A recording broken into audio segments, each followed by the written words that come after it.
Dito sa Papa Dudut Stories, ikaw ay hindi nag-iisa.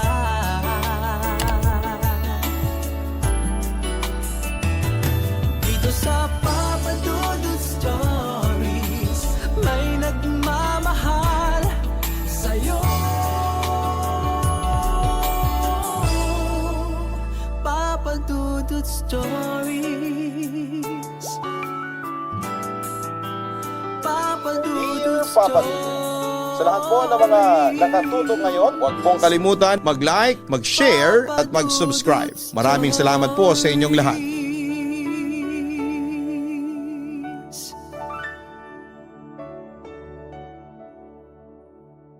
Bawat isa sa atin ay may espesyal na kwento tuwing sasapit ang Kapaskuhan. Mga kwentong nagbibigay ng kulay sa pagdiriwang nito. Sa kabila ng mga pinagdadaanan natin sa nakalipas na 11 buwan, may mga kwento rin naman tayo ng pag-ibig na sa unay sinubok ng panahon. At naging mahirap para sa atin na ilaban ito, lalo na kung ang humahadlang dito ay ang mga mahal natin sa buhay mismo. Ganito ang sinapit ng kabarangay nating si Ernesto. Sa kabila ng kanyang edad ay sumubok pa rin siyang magmahal. Pero maging masaya pa kaya ito hanggang sa huli kung mahigpit itong tututulan ng mga mahalagang tao sa buhay niya. Pakinggan ang kanyang storya dito lamang sa mga kwento ng pag-ibig, buhay at pag-asa sa nangungunang Barangay Love Stories. Dear Papa Dudut, mapagpalang araw po sa inyo at sa lahat ng mga nakikinig sa Barangay Love Stories ngayon. Libangan ko na po sa pwesto ko sa palengke ang pakikinig sa mga kwentong ibinabahagi ninyo. Ako po si Ernesto mula sa 2nd District ng Quezon Province. 65 years old na ako ngayon at masaya pa rin nagbebenta ng mga saging sa pwesto namin sa palengke.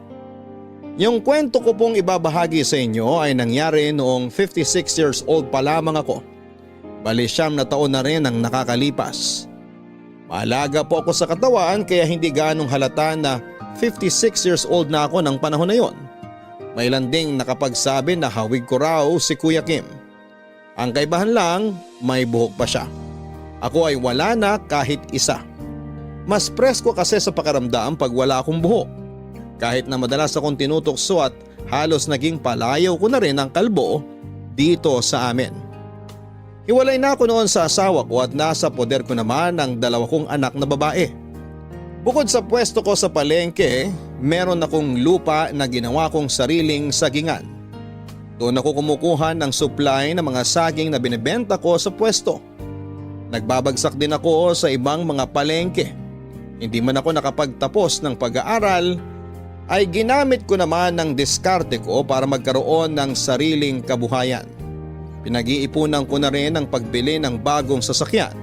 Pero dahil maganda pa ang takbo ng lumang owner type jeep ko, ay hindi ako nagmamadali na kumuha ng bago. Katuwang ko sa negosyo ang panganay kong anak na si Etela. 35 years old pa lamang siya ng panahon na yon. Masipag siya at masunurin pero lagi namang nasasangkot sa mga away kapitbahay dahil sa pagiging tsismosa niya. Lagi pang sawi sa pag-ibig kaya may mga pagkakataong hindi ko alam kung paano pagagaanin ang loob niya. Yung bunso ko namang si Lori, 30 years old na noon pero spoiled pa rin at mama's girl. Malayo ang loob sa akin ng isang yon kahit binigay ko na ang lahat ng gusto. Hindi rin naman ako nagkulang sa pagbibigay ng atensyon sa kanya. Sadyang mas malapit lamang ito sa kanyang ina at tanggap ko naman yon. Bukod sa ilang problema sa mga anak ko ay isa pa sa mga nagpapasakit ng ulo ko ang bungangera naming kapitbahay na si Crisanta.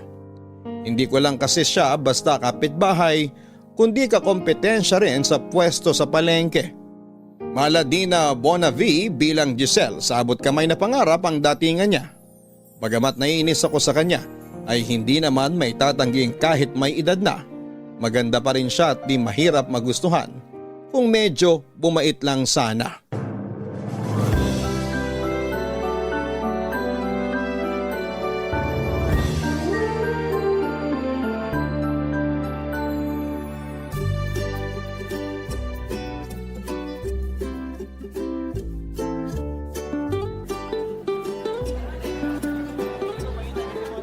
Papsi, tingnan nyo oh. Ang aga naman ng kalaban natin. Sino? Si Crisanta? Sus, lagi namang maagang isang yan. Pero una tayo nakakabenta. Tama ka, Papsi. Tingnan mo naman, yung mukha parang isang buwan nang nalugi. Hayaan mo na lang, Nak. Magtinda na lang tayo. O mga suki, bili na kayo. Saging! Saging kayo dyan! Ate, kuya, saging! Sariwang-sariwa pang saging ng tatay ko. Malaki at mataba pa. Ikaw talaga. Baka mamaya kung ano pa maisip na ibang makakarinig sa'yo. Ay teka, ikaw na muna magtawag ng customer, Tela. Ayusin ko lang itong listahan ng mga pautang natin. No problem, Papsi! Bili na kayo ng saging! Dito na kayo sa amin, oh! Fresh na fresh! Hello mga suke! Dito kayo bumili sa akin. Sariwang-sariwa mga saging ni Santa! Di tulad ng sa iba dyan. Naturukan kaya mukhang malaki. Huwag kayong maniniwala sa sabi-sabi ng kung sino lang, mga suki! Itong saging ng Papsi ko, legit na fresh! Kaangkat lang kahapon! Tingnan nyo, oh! May dagta pa! Di gaya ng sa iba dyan, tuyot! Parang yung nagtitinda! Hoy, Tela! Ako ba pinariringgan mo? Ay, may tumahol! Aso yarn? Huwag mo akong simula ng aga-aga, ha? Mga suke! Dito na kayo sa tunay na fresh sa mga saging! Di gaya sa iba dyan, kalbo na nga! Singpangit pa ang mga paninda! Bigla akong inubo ah. Bakit nadamay ako? Naglilista lang ako rito. Papsi, huwag kang magpanggap dyan. Wala kang ubo. Kunwari na lang wala ka narinig. Kayo talaga. Kapag agawan ng customer, agawan lang ha. Huwag nang idadamay tong ulo ko. Ang cute kaya ng kalbo. Parang baby. Hay, yan naman kasing si Crisanta. Lagi na lang na-high blood sa atin. Katas yata ng ampalaya inalmusal kaya ganyan. Naku nak, hayaan mo na. Basta galingan mo na lang sa pagtatawag ng customer para makarami ka kagad ng benta. Mamaya paalis na rin ako para maningil. Di ka ba muna babawi ng tulog, Papsi? Madaling araw pa lang nagde-deliver ka na ng saging ah. Baka naman magkasakit ka na niyan. Sus, wag mo na akong alalahanin. Malakas pa ako sa 10 kalabaw. Kayang-kaya kong sarili ko. Malakas pa sa kalabaw? Baka mukhang kalabaw! Tingnan mo tong marites na to. Oy, wag kang ang nakikisapat sa usapan namin. Palibasa wala kang anak kaya wala kang kabanding. Che? Nak, tama na. Sobra naman yata yung sinabi mo. Nakakapi ko na po kasi, Papsi. Ayos-ayos ng usap natin dito tapos bigla siyang sasabat. Di naman kinakausap. O siya, tama na yan. Masyado na ring mainit ang ulo mo. Nga pala, kailan na nga yung bayaran ng tuition fee ni Lori sa review center? Ipaalala mo sa akin, baka makakalimutan ko. Hindi pa naman nagsasabi yung kapatid mong yun pagdating sa mga bayarin. Sus, installment naman yun, Papsi. Saka wag nyo na nga masyadong inaalala yun. Palagi namang wala si Lori. Sarap buhay, pa-chill-chill lang. Lumilitaw lang kapag may hihingin sa inyo. Nako, hayaan mo na anak. Mas mahirap kung pipilitin niyang tumira doon sa poder ng nanay niya. Hindi siya mapapabuti roon. Pero Papsi, hindi naman ibig sabihin na ibibigay nyo na lahat ng gusto ni Lori. Masyado nang spoiled yun. Paranas nyo kaya sa kanyang magtinda rito para makita niya kung gaano kahirap kumita ng pera. Hayaan mo na't darating din naman ang araw na kusa niya marirealize kung gaano kahirap ang buhay kapag walang inaasahan. Pero sa ngayon, pagbibigyan ko muna siya habang hindi pa nagkakatrabaho. Daya naman, Papsi. Samantalang ako, mabubulok na lang dito sa palengke. Araw-araw saging na lang lagi itong kaharap ko. Pwede bang ibang saging naman? Nako, ikaw talaga. Napaka-berde niyang utak mo. Wala na ba talaga nagkakagusto sa'yo kaya nagkakaganyan ka? Meron naman daw. Sabi ng albularyo.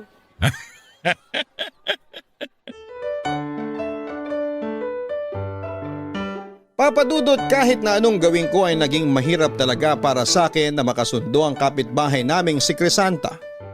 Kayang-kaya ko namang magpasensya minsan pero hindi ang anak kong si Etela. Tuwing nagpapang-abot sila ay halos magsabong na silang dalawa.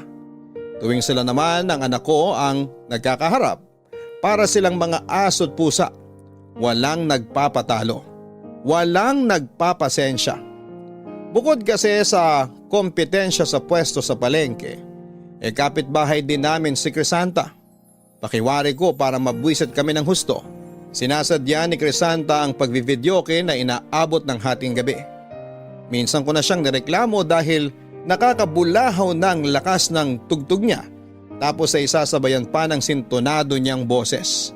Ang katwiran naman ni Crisanta, nagkakasiyahan lang sila ng mga kaibigan niyang inimbitahan sa bahay niya. Bukod sa problema namin sa ingay at bunganga ng aming kapitbahay, unti-unti na rin akong nagkakaproblema sa bunso kong anak na si Lori. Napapadalas na kasi ang pag-uwi niya ng madaling araw. Tuwing tinatanong ko siya ay sinasagot lamang ako ng pabalang. Bagay na hindi ko na nagugustuhan, kaya madalas ko na rin siyang napagsasabihan noon. May mga pagkakataon din na naaabutan ko sila ni Etela na nag-aaway at halos magkasakitan na rin ng dahil lang sa mga simpleng bagay. Alam ko namang normal lamang yon sa magkapatid pero malaking sampal sa akin kapag sa harap ko sila mismo nag-aaway. Pakiramdam ko ay nagkulang ako sa parte ng pagdidisiplina ko sa kanila bilang isang ama. Ginawa ko naman ang lahat para disiplinahin silang magkakapatid. Pero hindi na yon ganong kadali lalo na't pareho na silang matanda. Yung mga ganong edad kasi, aminin man natin o hindi ay mahirap na talagang kontrolin dahil may sarili na silang desisyon. Hinahayaan ko naman silang mag-decide para sa sarili nila pero gusto ko ring makasigurado na naroon ako sa tabi nila para gabayan sila, Papa Dudut.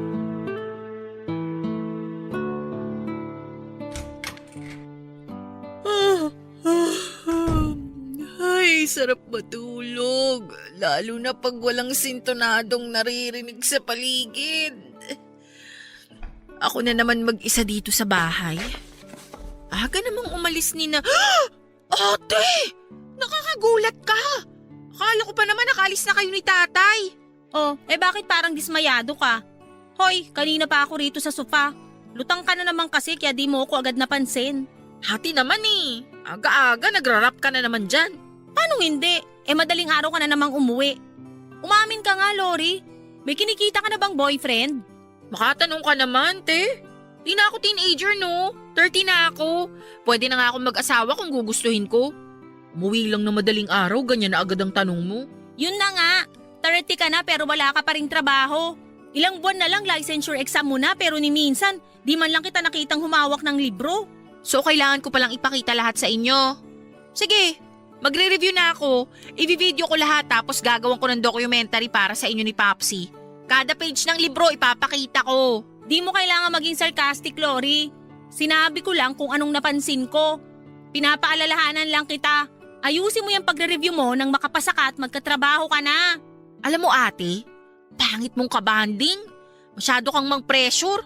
Si Popsy nga hinahayaan lang akong gawin ang gusto ko eh. Pero di mo dapat inaabuso si Popsy. Sobrang swerte mo nga kasi nagagawa mo pang mag-chill. Samantalang ako. Sino naman yun? Kung makakatuka, alam mo nasusunugan ah. Ay, ako nang magbubukas. Commercial muna sa drama mo ha.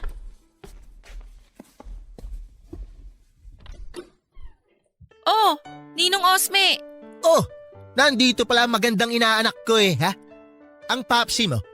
Ay, maaga pong umalis nung. Dito kayo pala. Tuloy po kayo. Salamat.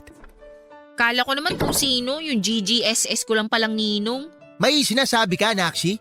Sabihin mo lang kay Ninong, ha? Alam mo naman, walang di kinakayang angking kong kagwapuhan. Isang ngiti ko lang, gagaan na ang lahat. GGSS ko po talaga, Nong. GGSS? Ano yun? Gwapong-gwapo po sa sarili. Ganun ka po, di ba? Grabe Kahit pinlastic mo na lang sana ako.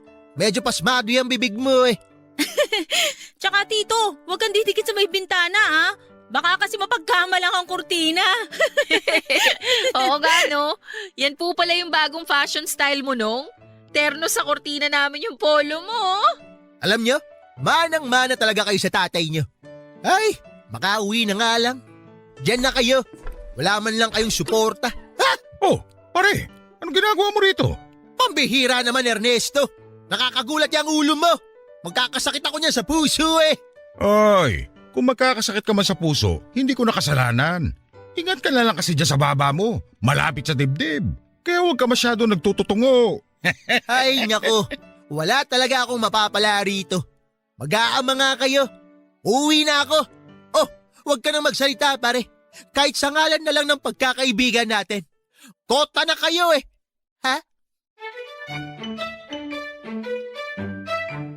Papadudot, sanay na ako sa ganong ugali ni Osme. Medyo may pagkapikunin lang ang isang yon, pero mabilis ding makamove on. Pusong mamon din siya lalo na pagdating sa mga anak ko. Tulad ko ay 56 years old na rin si paring Osme. May-ari naman siya ng isang malit na barbershop sa amin. Mapagbiro siya at galanting ninong pa. Kahit walang okasyon ay nagreregalo siya sa mga anak ko na wala namang ibang ginawa kundi ang tuksuhin siya. Wala pa rin kasing sariling pamilya si Osme. Marami na siyang niligawan pero lagi namang busted. At yung baduy niyang pormahan ng kadahilanan. Yung tipong naka-checkered na polo tapos teternuhan ng jersey shorts. At magsusuot pa ng mahabang medyas. Dagdag pa na medyo naging tampulan ng tukso ang may katulisan niyang baba. May kapayatan din kasi si Osme. Kaya naman hinayaan ko na lang siya na maging malapit sa mga anak ko dahil halos anak na rin ang turing niya sa mga ito. Sa ganong paraan din ay hindi magiging malungkot ang buhay niya at hindi niya mararamdamang nag-iisa siya sa buhay. Tungkol naman kay Crisanta, Papadudot, mas lalo pang lumala ang inis niya sa akin. May mga pagkakataon pa na sinasabotahin na niya ang mga paninda kong saging. Napag-alaman namin na naglalagay siya ng maliit na daga sa pwesto ko. Kaya may panahon na halos lahat ng paninda ko ay na-reject. Hindi naman nagpatalo ang anak kong si Itela. Kung ano ang ginawa ni Crisanta ay siya ring ginawa niya rito. At dahil nga sa gantihang yon ay mas lumabo pa sa sabaw ng sinaing ang pag-asang magkakasundo pa kami ni Crisanta.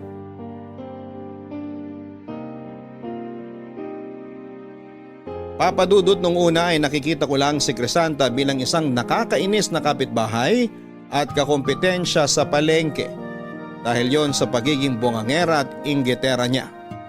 Pero kalaunan ay unti-unti ko ring na-appreciate ang kagandahang meron siya. Ganon din ang pagkakaroon niya ng malambot na puso niya pagdating sa mga nangangailangan. Kahit na hindi pa niya kilala ang mga ito ng husto. Ilan na kasi ang nakita kong lumapit sa kanya para sa tulong pinansyal at hindi naman siya nagdalawang isip na magbigay. Kaya naman kahit may mga araw pa rin noon na nagsusungit siya, hindi ko na lamang pinatulan at nagpasensya na lamang ako para hindi na humaba. Nagtaka naman ang anak kong si Itela sa napansin niyang pagbabago sa pakikitungo ko kay Crisanta. Nagtanong pa nga siya kung ano raw ang meron sa akin at hindi ko na pinatulan ang mga pasaring nito. Pero sinarili ko na lamang ang tunay na dahilan.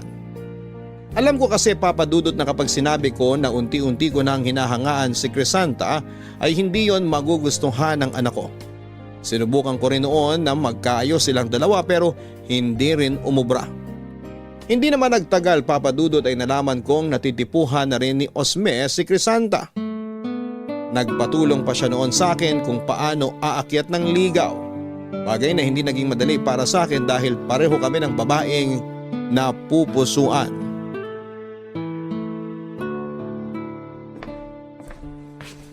Pare, happy birthday! Shot pa tayo! Salamat pare. Baka nagugutom ka pa ha? Kain ka lang. Sa dami ng nakain ko, pare. Handa na ako magpakawala ng tear gas mamaya eh. Nako, pasa ko sa tear gas mo na yan. Dala na ako dyan eh. Yung huling beses na nautot ka pare, nag-uwi lahat ng mga bisita ko. Grabe yung pinakawala mo nun. Gumuguhit sa ilong. Maraming migraine dahil sa'yo. Pinilit mo kasi kung kumain ng marami eh. Sus, kunwari ka pa eh, nagpapilit ka naman. Dinaan mo lang sa pakurot-kurot sa fried chicken, pero halos maubos mo na lahat. Alam mo, minsan hindi na talaga nakakatuwa yung talas ng memorya mo. Pag-asawa ka na nga lang ulit pare para hindi ako yung laging nakikita mo. Paano eh, may nakauna na sa nagugustuhan ko. Sus, may nakauna lang pala eh. Bakit? Sila na ba? Kung hindi pa, huwag kang papatalo. Hanggat hindi ka pa naman binabasted. Ha? Wow! May pinaguhugutan kaya ta pare. Meron nga. Si Crisanta. Ang ganda-ganda niya pare pero mapanakit eh. Mapanakit? Paano mo naman nasabi? Pare naman, gusto mo pa talagang sabihin ko. Pero sige, kung diyan ka masaya. Binasted ako ni Crisanta. Anak ng tokwa, itinuloy mo talaga yung panliligaw sa kanya. Eh hindi na ako magugulat kung babaste din ka nun. Isipin mo na lang ha, mangga at saging. Hindi talaga terno eh. Hayop din yung mga biro mo eh, no? Parang totoo na. Ha? Eh sino ba may sabi nagbibiro ako? Mamaya mo na ako gisahin. Itutuloy ko muna yung kwento. Ang sabi niya nung binasted niya ako, ayaw niya raw sa buto-buto. Baka raw matinik siya kapag naging kami. Hindi na nga ako pinalapit eh. Matulog ka rin kasi ng maayos at kumain ng marami para magkalaman ka. Tingnan mo nga oh, mukha kang puyat na paniki. Sa unang tingin talaga, mapagkakamalan kang walis tingting eh. Isa ka pa eh. Nakakalata na ako sa iyo ha. Kaibigan ba talaga kita? Biro lang. Marami pa namang ibang babae dyan. Hindi lang si Crisanta. Alam ko rin naman yun pare. Pero iba talaga kasi ang tama ako kay Crisanta eh. Dito, diretso sa puso. Ang sakit-sakit pare. Alam mo yun, papanain na rin sana siya ni Cupido eh. Kaso, puyat din yata yung loko. Nagmintis. Kung tinamaan sana si Crisanta, imbitado ka kagad sa kasal namin. Wala naman tayong magagawa kung hindi tayo magustuhan ng mga nililigawan natin. Ang mahalaga na lang dun eh, ginawa natin lahat na makakaya natin para respetuhin pa rin sila at ang desisyon nila sa kabila ng lahat. Hindi naman porket gusto natin eh, gusto na rin tayo. Drama mo rin eh. Eh ikaw ba? Di ka man lang ba tinamaan kay Crisanta? Araw-araw kayo nagkikita sa palengke. Ay, sandali nga. Ihiga ko nga muna to. Pahinga lang ako sandali dito sa sopa nyo ah. Medyo biglang umikot yung mundo ko eh. Hindi naman ako manhid para hindi siya magustuhan. Maganda siya at may tinatago rin palang kabutihan sa puso. Medyo bungangera nga lang pero pwede na. At saka, matapos maglabas ng sama ng loob sa akin eh, bigla akong tinulugan ng loko. Ayos din tong si Osme eh. Hoy! Hoy, gising! Ang bihira. Nakatulog na nga ng diretso. Hindi man lang ako pinakinggan sa pag-aming ko.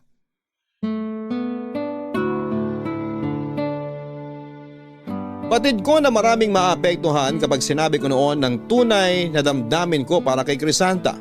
Hindi lang ang mga anak ko kundi pati na rin ang kaibigan kong si Osme na patay sa babaeng gusto ko. Isa pa ay subukan ko mang bawasan ang tensyon sa pagitan ni Itela at Crisanta ay hindi ko magawa dahil sa araw-araw na nagkikita sila sa palengke ay kinakasira ng araw nila ang presensya ng isa't isa. May araw pa na naabutan ko silang dalawa na nagsasabunutan sa harap ng bahay. Galit na galit si Crisanta dahil sa chismis na ipinagkalat ng anak ko na iba't ibang lalaki ang pinapatuloy nito sa bahay tuwing gabi. Umamin naman si Itela sa ginawa niya kaya ganoon na lamang ang hiyang naramdaman ko kay Crisanta. Hindi lang dahil gusto ko siya kundi dahil malaki ang epekto ng ginawa ni Itela kay Crisanta na wala namang nobyo noong panahong yon dahil sa pagiging pihikan niya sa lalaki. Sa galit ko noon ay pinagbawalan ko na si Itela na makipag-usap kay Crisanta. Ilang araw ko rin siyang hindi pinalabas ng bahay para maiwasan ang pakikipag-usap niya sa mga kapitbahay naming tsismosa. Alam ko rin kasi na sila ang nagtutula kay Itela na magpakalat ng kung ano-anong chismis, palibhas ay mga galit din kay Crisanta. Sinolo ko muna ang lahat ng trabaho. Mula sa pagdi-deliver ng mga saging tuwing madaling araw hanggang sa pagbabantay ng pwesto sa palengke hanggang hapon. Mabuti na lang at kusa nang humingi ng pasensya sa akin si Itela. Naawa na raw kasi siya sa akin dahil mag-isa na lamang ako noon na gumagawa ng lahat. At naging ganon ang sitwasyon ng dahil sa kalokohang ginawa niya. Pinayagan ko naman siyang tumulong ulit sa akin pero umiling ako sa kanya ng ceasefire sa pagitan nila Crisanta. Noong una ay parang nanibago si Itela sa tigil bangayan pero kalaunan natuwa naman ako, Papa Dudut, dahil sinunod din niya yung kahilingan ko.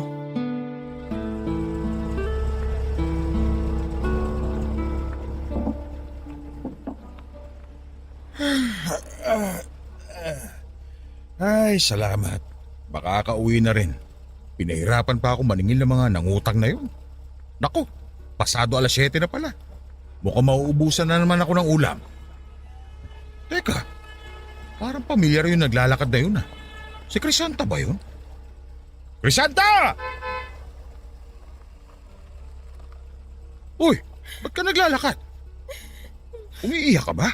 Mukha ba akong tumatawa ha? Nakikita mo namang may luha, magtatanong ka pa.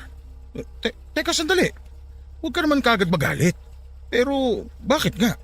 Ano ba nangyari? Na-hold up kasi ako. Doon sa may iskinitang dinaanan ko. Ano? Teka sandali. Na-report mo na ba yan? Oo, pero wala eh. Walang CCTV doon sa iskinitang yun. Hindi ko rin nakita yung mukha ng lalaki ng hold up sa akin kaya malabo nang may balik yung pera ko. Saan ka pupunta? Pauwi ka na ba? Sumabay ka na sa akin. Baka kung maparo ko pa niya sa daan. Ha? Naku, hindi na. Nakakaya naman, tsaka baka makita pa ako ng anak mo. Sugurin pa ako nun. Ay sus, yung pa talaga iniisip mo. Paano kung may mangyari pa sa'yo habang naglalakad ka pa uwi sa inyo? Sa layo pa ng lalakarin mo, ano oras ka pa niyan makakarating sa bahay mo? Sige na, sakay na. Pero, Wala nang pero-pero. Halika na, isasabay na kita. Huwag mo nang alalahanin ng anak ko. Hindi ka makikita noon. sige, pero basta utang to ha.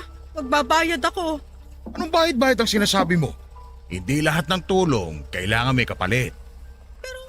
Hindi naman tayo magkaibigan. Hindi rin tayo... Hindi pa. Pero pwede naman nating totohanin yun, di ba? Sigurado ka ba dyan? Bakit naman hindi? Nagawa nyo nga mag-ceasefire ni Itela eh. Hindi rin naman siguro imposible magkasundo naman tayo. Yung hindi na natin kailangan mag-away o magagawa ng customer sa palengke. Kahit naman hindi natin gawin yun eh, makakabenta pa rin naman tayo pareho. Sa bagay. Pero hindi naman talaga yun yung inaalala ko. Kung ikaw gusto mo makipagkaibigan sa akin, yung mga anak mo, imposible. Walang imposible hanggat hindi pa nasusubukan. Nga pala, malaki ba yung natangay nung hold-upper sa'yo? Malaki-laki rin eh. Yung buong kita ko sa maghapon tsaka yung mga bayad sa pautang ko. Ay, ang laking lugi. Pero di bale, mababawi pa naman yun. Kesa naman magripuhan ako sa tagiliran. Nako, hindi ko ma-imagine na magkakapeklat ako ng ganun. Peklat pa talaga inalala mo ha? Siyempre, kahit naman pagtitinda ang trabaho ko, dapat makinis pa rin ang kutis para, alam mo na, di gaanong halata ang edad. Grabe no? Halos hindi ko na maisip kung paano nagsimula yung hindi natin pagkakasundo. Pero mas malala talaga sa panganay mo. Masyadong mainit ang dugo nun sa akin eh. Hayaan mo. Darating din yung araw na magkakasundo rin kayong dalawa. Total, marami naman kayong pagkakapareho. Ernesto, salamat nga pala ha. Tsaka pasensya na rin sa mga nagawa ko noon. Sa panlalait ko sa'yo at sa mga paninda mo. Alam mo namang hindi totoo yun eh. Pagganti lang. Napilitan na lang din ako. Sus! Pass is pass. Hayaan mo na yun. Ang mahalaga, yung ngayon at yung magiging future natin. May sinasabi ka? Wala. Naku, malapit na pala tayo. Saan ba kita ibababa? Doon na lang sa may kanto para hindi makita ng mga anak mo. Salamat uli ha. Hayaan mo, babawi ako. Wala yun. Hindi mo kailangan bumawi. Basta kung may kailangan ka, magsabi ka lang. Dahil sa pagtulong na ginawa ko kay Crisanta, nang gabing yon ay yun na rin ang naging tulay para unti-unting magbago ang pakikitungo niya sa akin. Hindi pa rin nahanap ang hold-upper na lang biktima sa kanya at malabo na rin na mabawi pang nakuhang pera kaya tinanggap na lamang ni Crisanta ang malaking pagkaluging yon. Ang dating agawan namin ng customer sa palengke ay nauwi sa bigayan. Sa ganong paraan ay pareho kaming kumikita at natuwa na rin ang may-ari ng mga kalapit naming pwesto dahil wala na raw silang naririnig pang bangayan noon. At tuwing nagkakatinginan kami ni Crisanta, hindi namin maiwasang mapangiti sa isa't isa. Ganon pala ang pakiramdam kapag yung dati mong kaaway at kinakainisan ay napalapit na rin sa'yo. Ewan ko ba pero hindi ko maiwasan noon ang kiligin tuwing gumaganti ng ngiti si Crisanta. Para tuloy kinikiliti ang puso ko tuwing nahuhuli ko siyang panakanakang sumusulyap sa akin. Pakiramdam ko noon ay para kaming bumalik sa pagiging teenager dahil sa nararamdaman namin para sa isa't isa. Hanggang sa umabot na nga kami sa puntong palihim na kaming nagkikita ni Crisanta, Papa Dudut. Kumakain na kami sa labas ng kaming dalawa lang, doon ko ipinakita sa kanya kung gaano siya ka-espesyal sa akin. Sa tinagal-tagal na kasi ay noon lamang ako tinamaan ng ganoon sa isang babae. Dahil doon ay naglakas loob na rin akong aminin sa kanya na gusto ko siya at bala ko ng manligaw, Papa Dudut.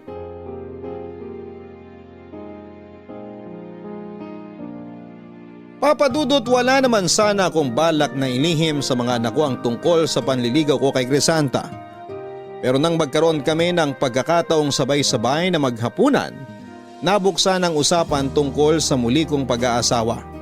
Tinutokso pa nga ako ng mga anak ko noon dahil hindi raw nila lubos maisip kung paano ako nakatitiis na walang babae sa buhay ko.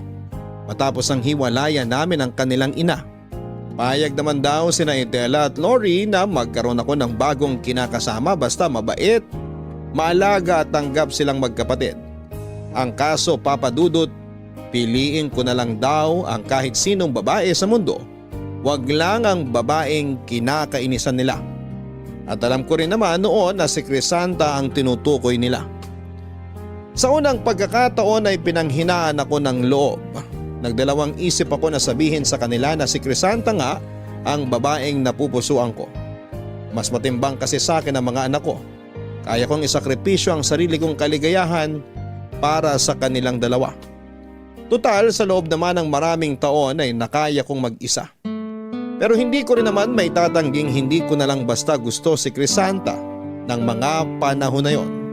Dahil mas lumalim pa ang nararamdaman ko para sa kanya. Mahal, kain ka pa. Eto, tikman mo tong niluto kong kare-kare. Masarap to. Lalagyan kita sa plato mo. Naku, nakakahiya naman. Ako na lang. Hayaan mo kung pagsilbihan ka. Simpleng bagay lang naman ito. Tsaka, kaya nga kita inimbitahan dito para magawa ko to eh. Ang sweet mo naman. Lakas maka-teenager ah. Ganyan ka rin ba sa asawa mo dati? Medyo. Pero ayaw kasi nun ng nilalambing. Naku, wag na natin siya pag-usapan. Pasis-pas nga, di ba? Sige na nga. Teka, nasa na nga pala mga anak mo? Linggo ngayon ah. Di ba dapat family day nyo? Family day natin. Ayaw mo? Pwede naman tayong bumuo. Kahit ngayon na. Ernesto? Ano ka ba? Mamaya may makarinig sa'yo eh. Wala namang ibang tao rito. Tayo lang. Alam mo, nakakainis ka. Siyempre yung mga kapitbahay natin. Nakita pa naman nila akong pumasok dito kanina. Oo, mo naman. Hindi naman magkakadikit mga bahay dito sa atin. Hindi tayo maririnig kung hindi tayo sisigaw. Maliban na lang kung may saaswang yung mga yun. Ikaw talaga? Nananakot ka pa. Mamaya magkatotoo pa yung sinasabi mo eh. Nako, wag mong sabing naniniwala ka pa sa mga aswang-aswang na yan. Siyempre naman no. Dami kaya niyan sa probinsya namin. Alin?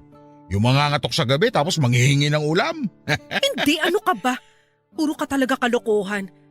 Kung di ka naniniwala, dadalawin kita mamayang gabi at papatunayan ko sa'yo. Mas bagay kung akong aaswang sa'yo.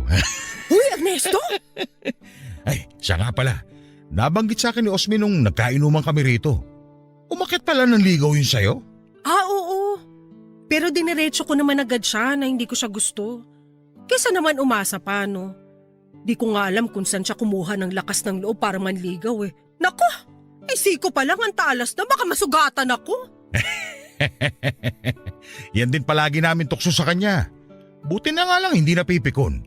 Pero minsan, nagdadrama rin yung isang yun. Eh yun nga. Medyo nakonsensya rin naman ako sa ginawa kong pambabasted sa kanya. Pero mas mabuti na rin naman yun kaysa umasa pa siya sa wala. Papsi, I'm back! Aba, may bisita pala tayo. Anak, inimbita ko nga pala si Crisanta para mananghalian dito. Nagluto kasi ako eh. Nagluto o ipinagluto nyo? Di naman ako nasabihan na may special guest pala tayo. Nakapaghanda man lang sana ako ng pa-welcome. Ernesto, uuwi na lang siguro ako. Naku, hindi. Hindi ka pa tapos kumain. Nak, pakiusap naman. Bakit ka ba kasi aalis? Di naman kita pinapaalis. Di ko naman kasalanan na sobrang init ko kaya napapaso ka sa presensya ko. Nak, kumain ka na lang. Sige na. Hayaan mo na Ernesto.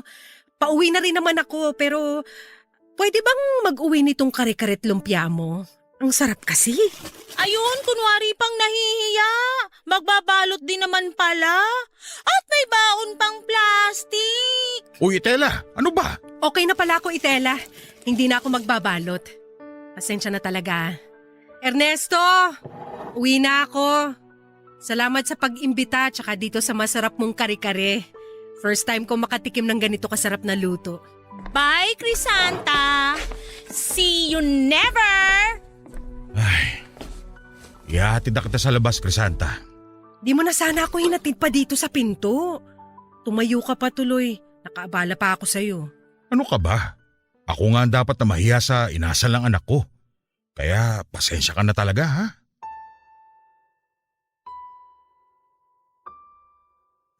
Papadudot ng panahong yon ay ayos na kay Crisanta ang lahat. Mas naging malawak na ang pangunawa niya pagdating sa mga anak ko. Nagpasya rin siya na huwag na lamang patulan si Tela tuwing nauna itong magparinig sa palengke man o sa tapat ng bahay. Pero sadyang matigas ang panganay ko at ayaw makipag-ayos kahit na ilang beses pang gumawa ng paraan si Crisanta para magkasundo sila. Hindi ko alam kung ano nga ba ang pwede kong gawin. Pero dahil nadadala na rin ako noon sa nararamdaman ko para kay Crisanta ay nagkikita na lamang kami ng patago.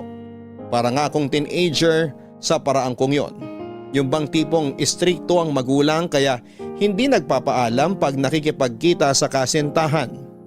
Wala rin kaalam-alam ang mga anak ko na sinagot na ako ni Crisanta matapos ang ilang buwang ligawan. Hati ang emosyon ko noon. Masaya ako pero naroon pa rin ang takot sa magiging reaksyon nila, Papa Dudut. Mahirap para sa akin ang itago ang relasyon namin ng nobya ko. Lalo na at araw-araw naming nakikita ang isa't isa. Hindi may kakaila sa mga simpleng tinginan at senyasan na meron na ngang namamagitan sa amin ni Crisanta. Alam ko rin noon na nakikiramdam lang ang anak kong si Etela. Ernesto? Ernesto, nandiyan ka ba? Nakabukas ang pinto, papasok na ako ha? Hoy! Itela, nandiyan ka pala. Ernesto, nandiyan ka ba? Wala si Papsi dito. Pasensya ka na talaga, hindi ko naman alam na nandito ka. Bahay namin to, malamang nandito ako. Mas nakakapagtaka kung ikaw ang maabutan ko dito. Teka nga, bakit bigla-bigla ka nalang pumapasok dito ha? At home ah. Pasensya ka na, akala ko kasi. Akala mo si Papsi yung nandito no? Pwes, maumay ka sa mukha ko kasi ako ang nandito sa bahay. Nasan ba siya? Bakit mo ba inaalam? Makatanong parang kayo na. Hindi kami. May itatanong lang kasi ako sana sa kanya. Hoy Crisanta, wag ako ha. Di ako tanga at mas lalong hindi ako manhid para di makahalata sa inyong dalawa. Ano, naliligaw na ba sa'yo si Papsi? Kaya siguro bigla kang bumait. Nakakabigla eh. Kala ko nga nausog yung sungay mo kaya biglang nagtago. Mas mabuti siguro kung siya na lang ang tanungin mo. Teka, mangga ba yung kinakain mo? Ha? Bakit tinakpang mo yung pagkain mo? Hindi naman ako manghihingi. Aba malay ko ba? Baka mamaya may baon ka na namang plastic dyan. For your information, hindi na nagluluto ng kare-kare si Papsi. Nasusuka ako sa amoy ng tuwalya pag pinapakuluan. Amoy bagang. Grabe ka naman. Hindi naman amoy bagang yung kare-kare ng Papsi mo. Ba't kasi di ka pa umaalis? Wala nga rito si Papsi. Ang init naman agad ng ulo mo. Teka, bakit sinawsaw mo sa ice cream yung mangga? Baka sumakit siyan mo niyan. Paki mo, di gayahin mo kung gusto mo. Pero wag kang hihingi sa akin ha. Akin lang to. Oo na, di nga ako hihingi, di ba? Pero pansin ko rin, medyo nagkakalamang ka na. Bakit ang dami mong napapansin? Umuwi ka na nga! Buntis ka ba? Ano? Hindi no! Issue ka masyado! Sinong buntis? Papsi, kanina ka pa dyan? Kadarating ko lang. Ba't parang gulat na gulat ka naman, Nak? Crisanta, nandito ka pala. Oo! Mga ilang minuto pa lang naman ako nandito. Wala pa nga atang 10 minutes. Medyo nagkakwentuhan lang kasi kami nitong si Itela. Ganun ba? Ayos siya na. Pero teka, sino nga yung buntis? Wala yun, Papsi. Nakikisagap lang ng chismis yung si Crisanta. Ha? Oo! Yun nga. Nakikisagap lang ako ng chismis. Yung kapitbahay kasi natin dyan sa tapat, parang buntis. Ang marites ka masyado, no? Pero mas malala tong anak mo. Kaya nga sa kanya ako nagtatanong eh. Aba, himala. Hindi kayo nag-aaway ngayon. Sigurado bang wala kayong sakit? O baka naingkanto kayo? Ikaw talaga? O siya, pauwi na rin naman ako. Babalik na lang ako mamaya. Magdadala ako ng lutong ulam. Labas na ako. Di na kita ihahatid sa labas ha. Nag-aalburuto kasi tong tiyan ko eh. Nga pala, sarapan mo yung lulutuin mo ha. Para naman matikman ko na rin ang putahe mo. Oo naman. Sisiguraduhin ko mapapapikit ka sa sarap ng putahing ihahanda ko para sa'yo. O siya, sige na. Tumakbo ka na sa banyo at baka magkalat ka pa dyan. Ito na nga, pasensya na ha. Nak, takpan mo muna ilong mo. Magpapasabog si Papsi mo. Papadudot, masaya na sana ako sa nakita kong pagbabago sa pakikitungo ni Crisanta at Itela sa isa't isa. Pero nalaman ko rin kalaunan na hindi pa rin pala talaga sila magkasundo. At dahil nagduda na rin si Itela sa totoong namamagitan sa amin ni Crisanta, ay napilitan na akong sabihin ang totoo. Gaya ng inaasahan ko ay hindi yun nagustuhan ng anak ko. Hindi raw niya noon matatanggap si Crisanta bilang pangalawang nanay nila ni Lori. Iniling ko naman na sana'y mabigyan niya kahit na isang pagkakataon lang ang relasyon namin ni Crisanta. Pero mas ginusto pa rin niya ang umalis sa poder ko at lumayo sa akin hanggat hindi nagbabago ang desisyon ko. Malinaw naman sa akin ang gusto ni Itela at yun ay ang itigil ko na ang pakikipagrelasyon kay Crisanta.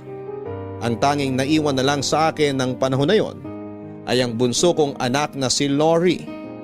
Hindi pa kasi nito alam ang tungkol sa relasyon namin ni Crisanta dahil madalas itong wala sa bahay. Uuwi ng madaling araw at aalis din ng maaga. Pero hindi ko rin naman yun pwedeng itago pa sa bunso ko lalo na't alam yon ng panganay ko. Doon ko na rin sinabi na balak na naming magsama ni Crisanta. Papadudot, umaasa pa rin ako na matatanggap niya ang babaeng pumuno ng puwang sa puso ko. Pero tila suntok sa buwan ang hinihiling kong yon sa mga anak ko.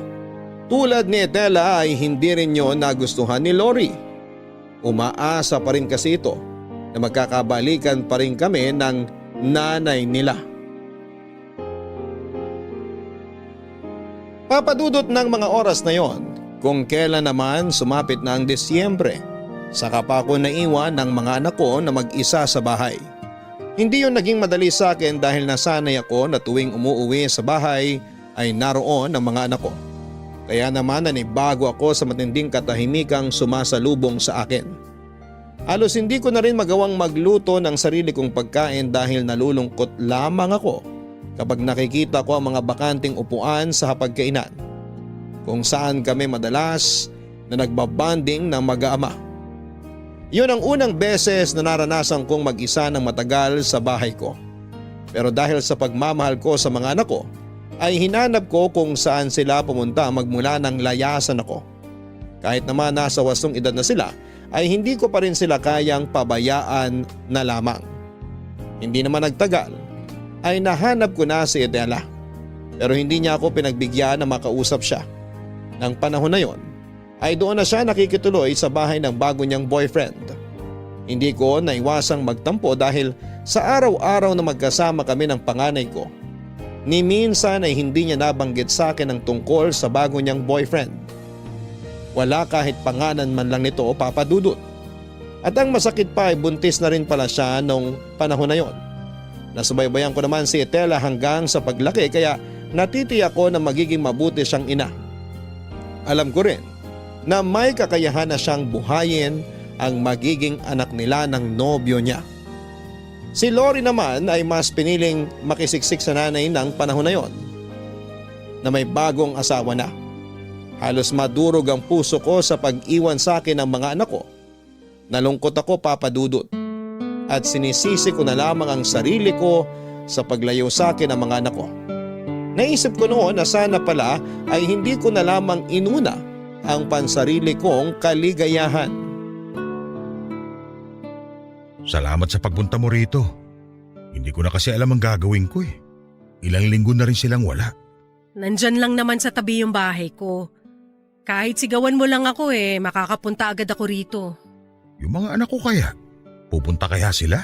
Bigyan mo lang sila ng oras, Ernesto. Maiintindihan ka rin nila. Hindi man ngayon pero malay mo, bukas o sa makalawa. Sila pa mismong pupunta rito para makita ka. Sana nga. Pero sa sitwasyon nila ngayon, mukhang okay naman sila eh. Parang hindi na nila ako kailangan. Alam mo, hindi yan totoo.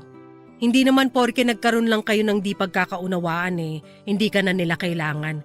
Mahal ka ng mga anak mo. Sure ako ron. Crisanta, 56 na ako. Masama talaga sigurong tingnan kung mag-aasawa pa ulit ako sa ganitong edad. Baka iniisip nila na ang tanda ko na para pumasok ulit sa relasyon. Ano ka ba? Katawan mo lang naman ang tumatanda, hindi ang puso mo. Wala sa edad kung sakaling magmamahal ka ulit. Kahit 100 years old ka pa, kung talagang tinamaan ka, tinamaan ka. Pero ang kapalit naman pagkasira ng relasyon ko sa mga anak ko. Crisanta, ilang taon din ako hindi sumubok magmahal ulit. Kasi nga lagi ko silang iniisip. Hindi ba pwedeng ako naman ngayon? May bisita ka yata. Ako na magbubukas. Wala namang ibang pupunta rito maliban sa isang tao. Sino naman yun? Makikita mo na lang. Mukhang alam ko na rin ang ipinunta niya. Sinasabi ko na nga ba Oh, ano na naman ang kailangan mo, Osme? Wala ka na naman siguro makakain sa bahay mo, no? Sama naman agad ng bungad mo sa akin, pare. Di ba pwedeng na-miss lang kita? Ha? Sinong niloko mo? Wala akong niluto ngayon. Sa ibang araw ka na lang makikain. Di mo man lang ba ako papapasukin, pre? Grabe ka na talaga sa... Pare, bakit siya nandito? Si Crisanta? May pinag-uusapan lang kami. Hindi! Hindi ako naniniwala! Sabihin mo sa akin, pre! Kayo na ba? Ha? Sabihin mo! Sabihin mo! Sus! Drama nito. Oo, kami na nga. Hindi! Hindi totoo yan! Crisanta, my baby loves! Totoo ba yung sinasabi ng kulugong to? Ha? Oo, totoo yon. Ilang buwan na kami. Pasensya ka na, Osme. Ikaw naman kasi, bigla-bigla ka na lang nanliligaw. Pasensya? Kung hindi ka naman tinotropa ng malas, kaya naman pala lumigo yung pana ni Cupido. Ang sakit niyon, pre! Ang sakit-sakit! Ay nako, tigilan mo na nga yan, Osme. Hindi ko alam kung maaawa ba ako o matatawa sa'yo Alam nyo, nakakatuwa kayong dalawa. Para talaga kayo magkapatid. Ano? Itong si Ernesto, parang kapatid ko? Hindi ko matatanggap yun. Sa gandang lalaki kong to, iahanay mo ako rito. Hindi ko matatanggap hanggang sa kabilang buhay ko na maging kapatid ko tong si Ernesto. Wow ha? Parang luging-lugi ka pang maging kapatid ko. Itsura pa lang ang layo na Dapat talaga, nagpapalit na ako ng kaibigan. Mula nang umalis ang mga anak ko ay naulit na mag-isa na naman akong nag-aasikaso sa negosyo ko. Medyo naging mahirap na yon para sa akin ng mga panahon na yon. Pagod na pagod ako noon at pwede naman akong kumuha ng taong makakatulong ko pero nangihinayang ako sa ibabayad ko. Kaya hanggat kaya ng katawan ko ay hindi ko sinukuan ang araw-araw na trabaho. Gustuhin ko mang magpahinga pero pinag-iipunan ko ang malaking regalo para sa dalawa kong anak. Alam ko naman na darating din ang panahong mag-aasawa na sila at magkakaroon ng sariling pamilya. At pagdating ng oras na yon, Gusto ko silang mabigyan ng perang magagamit nila sa pagpapatayo ng bahay o kapital para makapagbukas ng isang negosyo. Masaya at kontento na kasi ako sa buhay kaya sila na lamang ang iniisip ko, Papa Dudut. Kahit alam kong imposibleng dumating ang mga anak ko sa mismong araw ng Pasko, ay namili pa rin ako ng mga panghanda at panregalo. Inabala ko rin ang sarili ko sa paglalagay ng kung ano-anong pandekorasyon sa bahay para maramdaman kong papalapit na ang Pasko.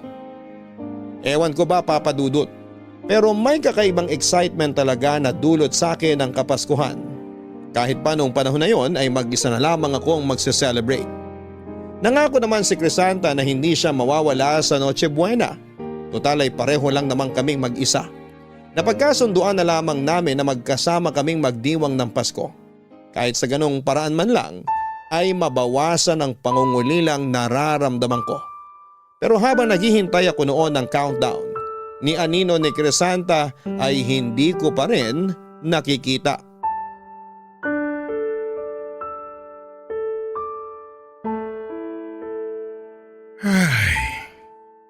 Ay, nako Ernesto. Ilang minuto na lang at magpapasko na. Pero mag-isa ka pa rin. Nasaan na kaya siya? Nandiyan na yata siya. Ay, salamat naman. Surprise! Merry Christmas, pre! Crisanta! Osme!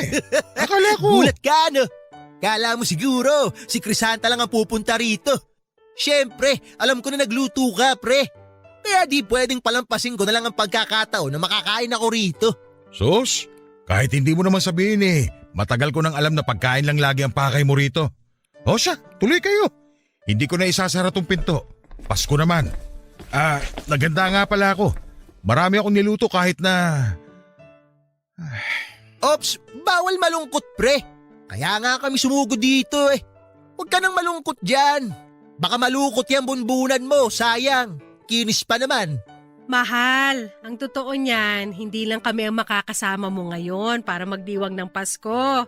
May mga inimbitahan pa kasi kami. Para sana mas masaya. Okay lang ba? Oo naman. Kahit sino naman welcome dito sa bahay ko. Pero sino ba yung mga inimbita nyo? Parang wala naman ako nakitang kasama nyo kanina, mahal. Sa harapan ko pa talaga kayo nagtawagan yan ha. Kung di ba naman kayo mapanakit Pasalamat kay Ernesto. Pasko ngayon. Kaya sige na, magpapaubaya na ako. Tsaka handa mo na yung sarili mo. Eto na yung surpresang sinasabi namin sa iyo. Pasok! Papsi! Mga anak, dumating kayo. Pasok! Marami ako hinandang pagkain dito. Sakto, niluto ko yung mga paborito nyo. Papsi, gusto muna namin mag-sorry sa'yo sa pangiiwan namin ni Lori. Totoo po, Papsi. Sorry kung naging selfish kami. Hindi man lang namin naisip na ang tagal mo na rin nagsasakripisyo para sa amin. Tapos, ipinagkait pa namin sa'yo yung pagkakataong maging masaya ulit. Lori, anak, halika nga rito. Pinapayak mo naman kagad si Papsi mo Huwag mo nang isipin yun ha. Ang mahalaga, nandito ka. Kayo ng ate mo. Ang gusto ko lang malaman kung naging maayos ka ba nung wala ka rito. Kung naging masaya ka ba, kwentuhan mo ako ha. Uy, Papsi! Pansinin mo rin kaya ako. Ikaw talaga. Pwede ba namang hindi ko pansinin ng masipag kong anak? Alam mo, kung ano man yung sasabihin mo, ayos na yun anak. Hindi mo kailangang humingi ng tawad dahil naiintindihan kita. Basta, ang mahalaga, nandito kayo at sama-sama tayo ngayong Pasko. Ano ba yan? Nahiiyak ako sa inyong mag-aama. Ako nga rin ha? Tutulo na sana yung uhog ko pero na-distract ako sa ulo ni Ernesto Tumapat pa talaga sa ilaw. Nakakasilaw. Gumaganti ka ngayon ha. Sige, pagbibigyan muna kita. Tutal magka-countdown na. Eto na. 10, 9, 8, 7, 6, 5, 4, 3, 2, 1. Merry Christmas! Merry Christmas sa inyong lahat! Oh, picture na! Uy, dito ako sa tabi ni Papsi. Teka, ako naman sa kabila. Oy, syempre, sama ako sa picture-picture na yan, ha? Oh, ito na! Tingin sa camera! Say Merry Christmas! Merry Christmas!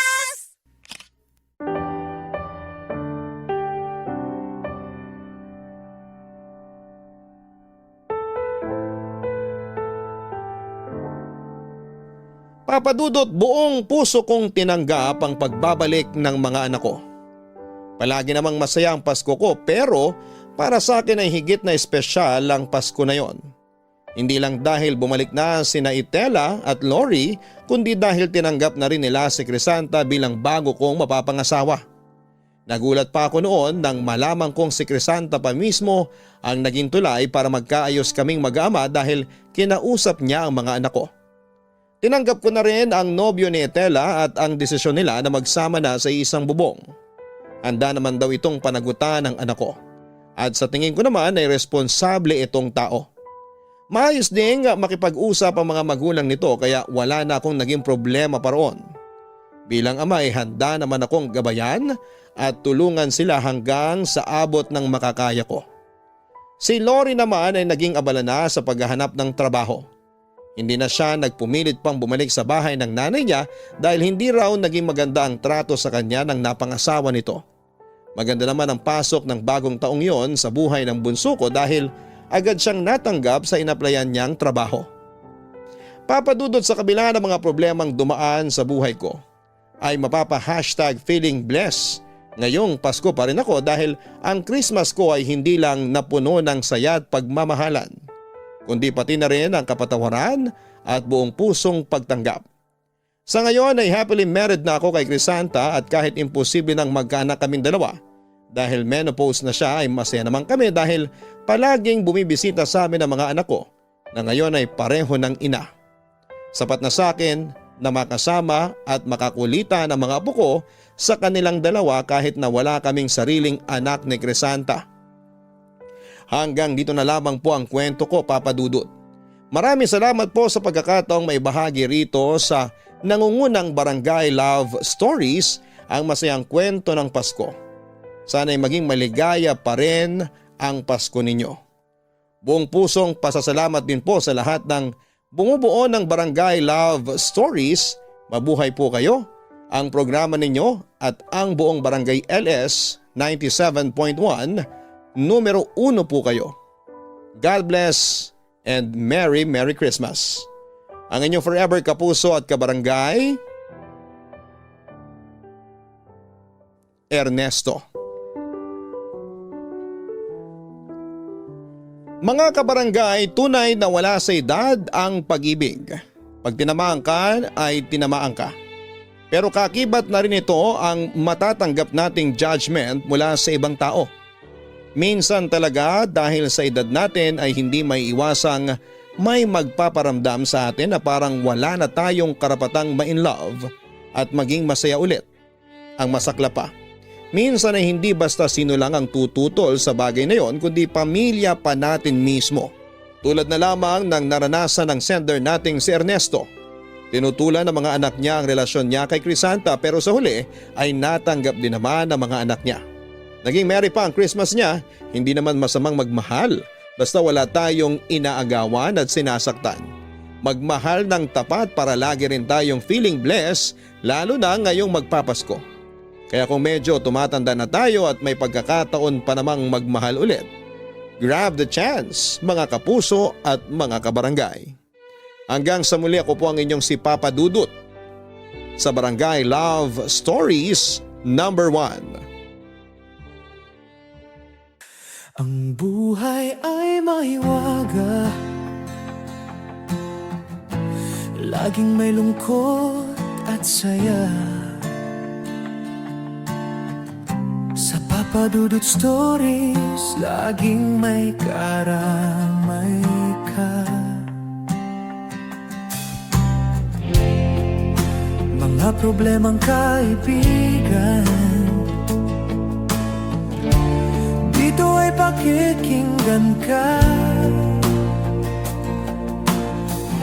Sa Papa Dudut Stories, kami ay iyong kasama. Dito sa Papa Dudut Stories, ikaw ay hindi nag-iisa.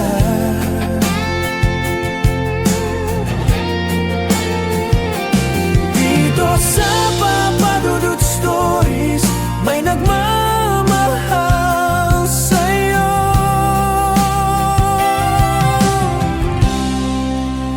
Papa Dudut Stories, Papa Dudut Stories, Papa Dudut Stories. ANET. Ang mga anak mo.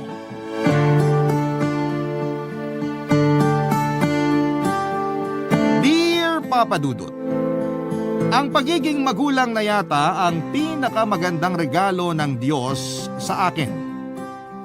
Simula kasi noong nagkaanak ako ay marami akong natutunan sa buhay, lalo na ang pagsasakripisyo. Hindi ko naman sinasabi na perpekto na akong tatay, pero napatunayan ko sa sarili ko na wala akong hindi kayang gawin, alang-alang sa aking mga anak. Ako po si Manny, 56 years old, taga Quezon City at masugid na tagapakinig ng Barangay Love Stories. Naisip kong sumulat sa Barangay LS 97.1 para magbahagi ng kwento ng buhay ko. Sana po ay kapulutan po ito ng aral at inspirasyon ng mga kabarangay natin. Lalo na sa mga katulad kong magulang. Tubong Malay-Balay, Bukidnon ako bago ako napadpad sa QC. Noong 14 anyos ako, sumama ako sa tiyuhin ko para mag-construction worker sa Maynila. Dito na rin ako nakapag-asawa at nagkaanak, Papa Dudut. Akala ko ay madali ang buhay dito pero nagkamali ako. Lalo na at hindi permanente ang aming trabaho. Iyon ang madalas naming pagtalunan ng misis kong si Janice. Kaya nga kapag bakante ako ay sumasilent ako bilang payaso sa mga binyag, birthday at kung minsan ay sa kasal. Nirecruit kasi ako noong kasamahan ko sa construction na ganun din ang ginagawa.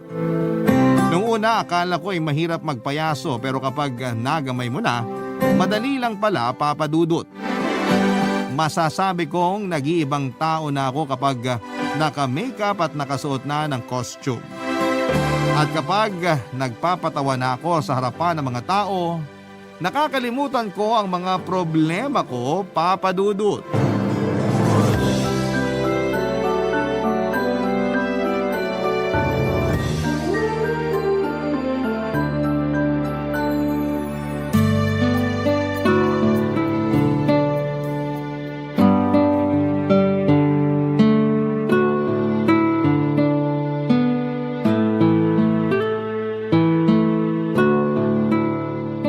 Teka, paubos na pala tong nilalagay ko sa muka.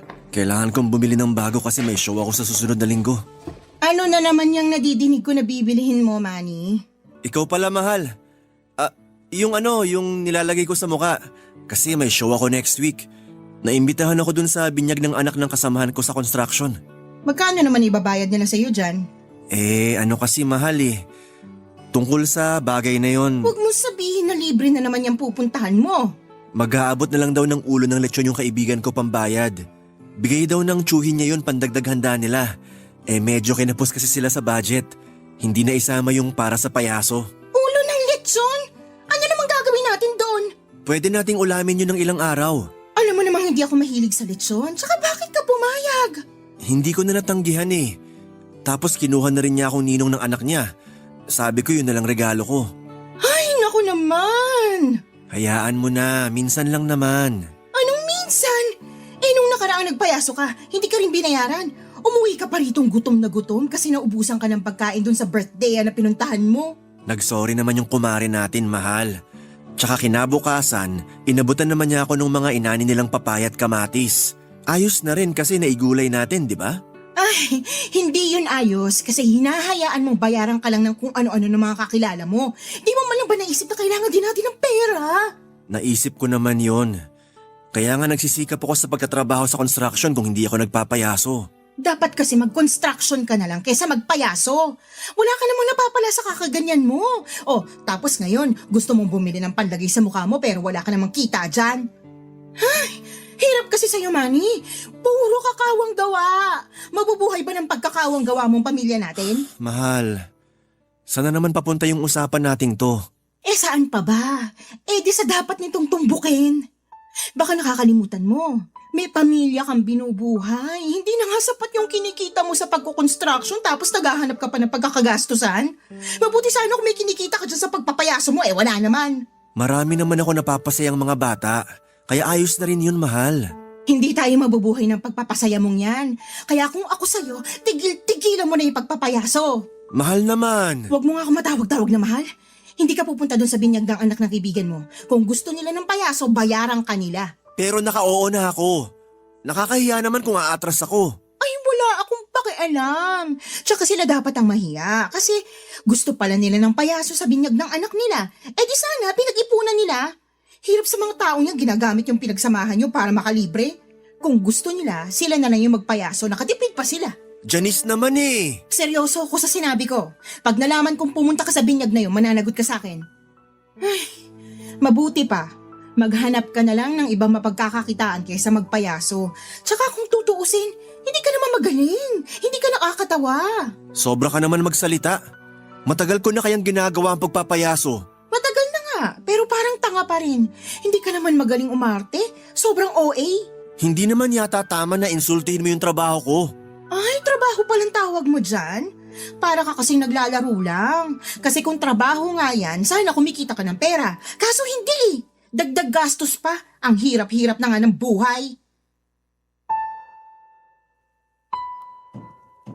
Bilang padre di pamilya, masakit sa akin na hindi ko kayang ibigay ang pangangailangan ng mga anak ko.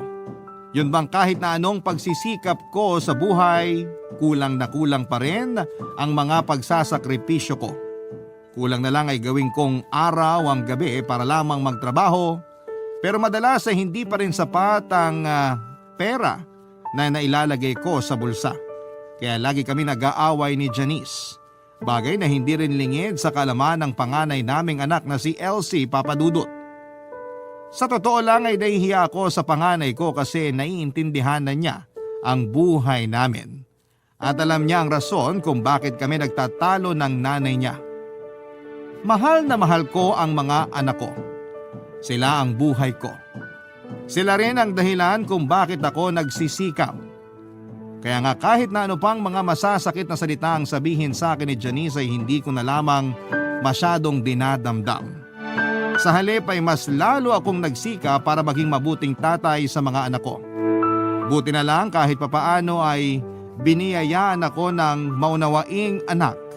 At kahit na hindi ko na ibibigay sa kanila ng kapatid niya, ang lahat ng bagay sa mundo ay hindi naging mapaghanap, ang panganay ko, Papa Dudut.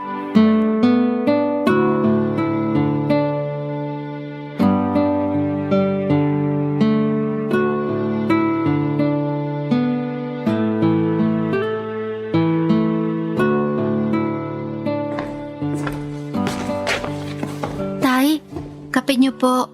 Ay nako, nag-abala ka pa nak. Pero salamat sakto, di pa ako nagkakape. Mukhang busy po kayo dyan sa pagtutupi ng costume niyo May show po ba kayo? Ay, wala nak. Hindi ako tuloy Bakit po? Nalaman kasi ng nanay mo nung nakaraang araw. Ayun, nagalit siya kasi di naman daw ako babayaran ng kukuha sa akin para mag-show. Kaya hindi niya ako pinatuloy. Hindi naman po ba nakakahiya dun sa kausap niyo? Siyempre nakakahiya. Pero ayos lang naman daw kasi nga wala rin naman siyang maibabayad sa akin kundi yung ulo ng lechon sa handaan nila. Ulo ng lechon? Masarap po yun. Kaso ayaw ng nanay mo nun. Hindi raw siya mahilig sa lechon. Nanay talaga? Pero naisip ko na may punto rin naman siya. Naawa lang naman ako dun sa kaibigan kong yun na magpapabinyag ng anak. Kaya sinabi kong pwede ako magpayaso sa kanila ng libre. Kaya lang nung nakaraan, ganun din yung ginawa ko. Nagpayaso ng libre dun sa birthday nung kumare namin ng nanay mo. Kaya galit na galit siya sa akin. Nag-away kami. Yun po ba ang dahilan kung bakit hindi niya kayo kinakausap, Tay? Oo. Kaya nga napag-isip-isip ko na titigilan ko ng pagpapayaso. Tay, wag! Gustong-gusto po namin ang kapatid ko kapag nagpapayaso kayo. Kaya wag po kayong tumigil. Pero ayaw ng nanay niyo sa ginagawa ko, nak. Sabi niya hindi raw ako magaling umarte. Parang OA daw. Hindi lang po na-appreciate ni nanay yung ginagawa niyo. Pero kami na-appreciate namin, Tay. Kaya wag po kayong titigil kasi maraming bata ang malulungkot. Buti ka pa, anak. Suportado mo ang tatay. Salamat, ha. Walang anuman po, Tay. Tsaka kahit nung maliliit pa kami ng kapatid ko, masayang-masaya na kami kapag nakikita namin kayong naka-costume at nagpe-perform sa maraming tao. Galing niyo po kaya magpatawa. Tapos ang astig pa ng magic tricks niyo. Nako, baka binobola mo lang ako, ha. Hindi ko po kayo binubola. Sinasabi ko po yun kasi gusto ko malaman nyo na proud kami magkapatid sa ginagawa nyo, lalo na sa pagpapayaso nyo, Tay. Lagi ko nga po kayong binibida sa mga classmate ko. Bilib na bilib sila sa inyo.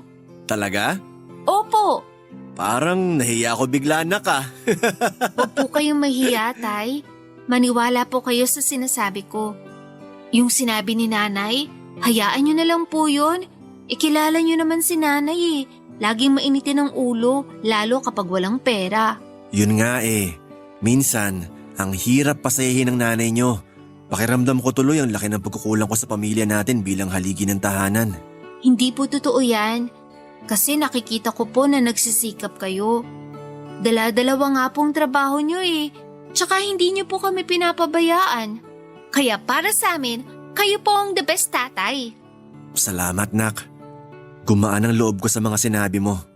Hayaan mo, gagalingan ko pa ang mga ginagawa ko para lalo kayo maging proud sa akin. At magsisikap ako ng husto para sa pamilya natin.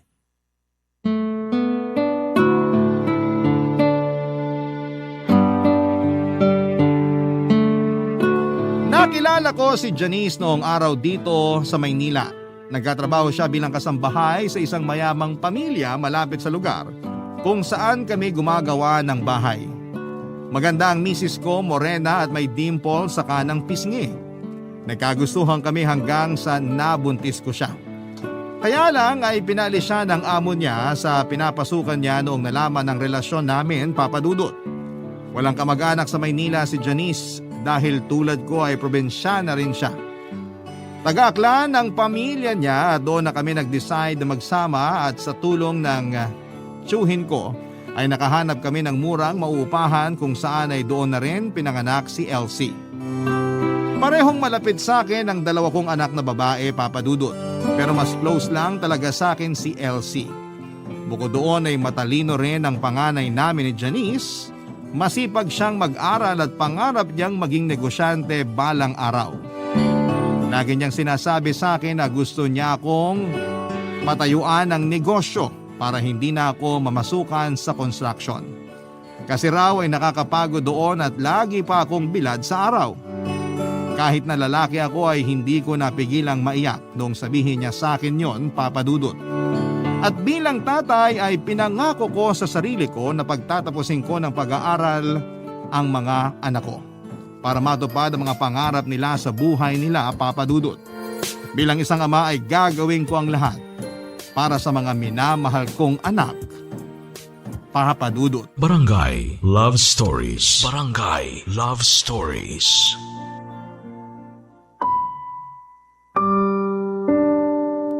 Minsan, bago ako matulog sa gabi ay lagi akong nagdarasal sa Diyos na sana'y magkaroon ng himala. Yun bang pagising ko sa umaga ay maayos na ang buhay namin? Pero imposible namang mangyari yon dahil lahat ng umaasenso sa buhay ay masipag at nagsisikap. Kaya yon ang eksakto kong ginawa pero nahihirapan lang ako kapag si Janice na yung mismong hindi sumusuporta sa akin sa mga ginagawa ko. Lagi niya kasi akong kinukutya sa pagpapayaso ko, kaya naman nasasaktan ako. Pero para sa akin ay marangal na trabaho yon, Papa Dudut. Kung sa bagay, hindi ko naman masisisi si Janice kung ganon na magmaliit siya sa hanap buhay ko. Para sa kanya ay hindi yon maipagmamalaki sa ibang tao. Ang hirap din naman kasing mag-apply ng disenteng trabaho lalo na at elementarya lamang ang natapos ko sa pag-aaral. Pero buti na lamang at naunawaan ng panganay namin ang aming buhay. Kaya nga Papa Dudut, naging katulong ko na rin siya sa paghahanap buhay kahit na nag-aaral pa lamang siya sa kolehiyo. Madalas siyang umi-extra bilang waitress sa catering business ng kaklase ko. At pagkatapos na kapag kailangan nila ng payaso ay kinukuha nila ang serbisyo ko, Papa Dudut.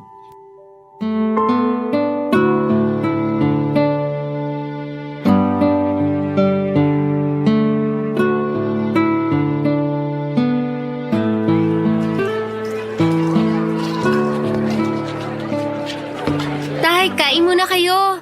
Salamat, Nak. Sakto, gutom na ako. Katatapos lang ng show ko eh. Kita ko nga po. Ang daming mga bata yung natuwa. Oo nga eh. Di ako agad nakaalis kasi marami rin nagpa-picture. Sabi sa inyo, tay, magaling kayo magpayaso. Salamat, Nak. Kasi tinandaan ko yung sinabi mo. Kaya lalo ko pang ginalingan kanina. Tsaka para sulit naman yung ibabayad sa akin dito. Sigurado po ako na sulit yon kasi maraming natuwa at nag-enjoy. Kahit nga yung mga matatanda, nakikipalakpak kanina. Nakita ko po yon kasi nandun ako sa likod, nanunood sa inyo. Ikaw talaga. Ang swerte ko nagkaroon ako ng anak na katulad mo. Yun bang mabait na tapos suportado pa ako? Mas maswerte po kami kasi naging tatay namin kayo. Pangako, tay, na mag-aaral ako na mabuti para pag nakagraduate na ako, magnenegosyo tayo. Yung katulad nito, catering po. Hindi ba mahal yun, Nak? Mahal. Kaya nga po mag-iipon muna ako. Magtatrabaho ako sa private company. Tapos saka natin tutuparin yung pangarap natin. Ano't ano man na mangyari sa hinaharap, tandaan mong ngayon pa lang, proud na ako sa'yo, anak. Alam ko naman po yun, tay. Pero syempre, gusto ko pa rin umasenso tayo para hindi na tayo kapusin sa pangangailangan natin. At para hindi na rin po kayo lagi nag-aaway ni nanay. Gusto ko po kayong tulungan sa pagtatrabaho. Ito pa lang ang pag-working student mo, malaking gaana sa amin. Pero sana, wag mo masyadong madaliin ang pagtatrabaho at pagkita ng pera. Kasi habang buhay ka naman magkatrabaho, lalo na kapag nakagraduate ka na. Sa ngayon, pag-aaral mo muna ang pagtuunan mo ng pansin, Nak. Opo, tay. Tatandaan ko po yan. Kayo po ni nanay ang inspirasyon ko. At kayo rin ang kapatid mo ang inspirasyon ko, Nak. Ay, minsan naisip ko, siguro mabait ako sa nakaraang buhay ko. Paano niyo po nasabi? Kasi binigyan ako ng Diyos ng dalawang mababait at matatalinong anak. Kayo ang kayamanan ko sa buhay na to. Tatay talaga? Mabait pa rin naman po kayo hanggang ngayon eh. Kaya nga marami kayong kaibigan, marami kayong kasundong tao.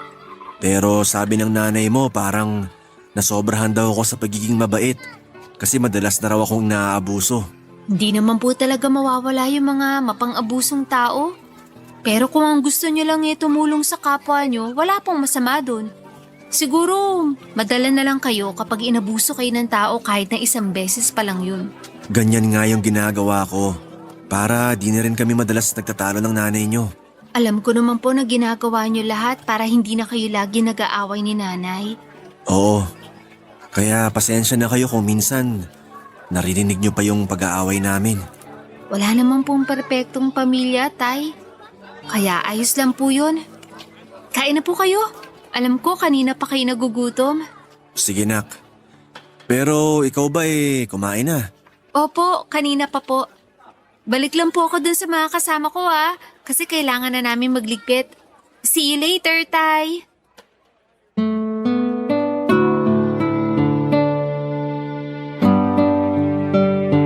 Aminin ko na gumaan yung nararamdaman ko ng oras na yon matapos naming mag-usap ni Elsie at masaya ako na meron akong anak na katulad niya.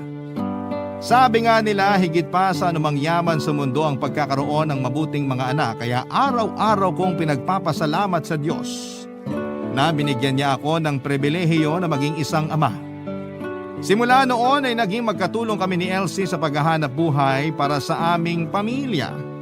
May mga pagkakataon na hindi na siya humihingi sa akin ng baon dahil may kinikita naman siya kahit papaano mula sa pagsa-sideline niya, Papa Dudut. Kaya lang kung gaano kaayos ang relasyon ko sa mga anak ko ay siya namang magulo sa amin ng misis kong si Janice. Bukod kasi sa lagi naming pagtatalo dahil hindi daw sapat ang perang inuuwi ko sa bahay namin, nahuli ko siyang may ka-text na lalaki sa cellphone, Papa Dudut. Yun ang dahilan kung bakit hindi na niya naaalagaan ang bunso naming anak kaya madalas siyong nagkakasakit. Katuwiran sa akin ng misis ko ay nagsasawa na raw siya sa buhay namin kaya gusto na niya kaming iwanan, Papa Dudut.